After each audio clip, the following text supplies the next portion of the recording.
front of me is HONOR X7A, and today I would like to show you how you can operate voice recorder.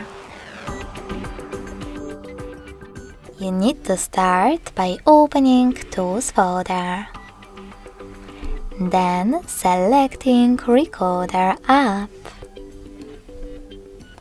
Finally, click on this red button to start your recording.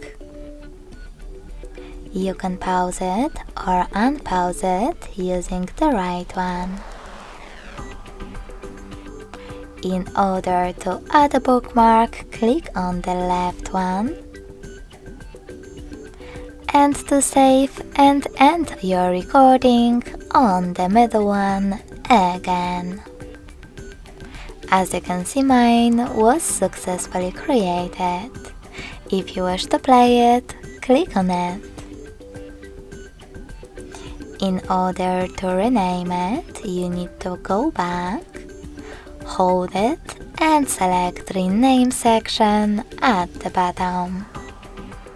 Then type in wherever you wish to and hit OK. If you wish to get rid of it though, hold it as well.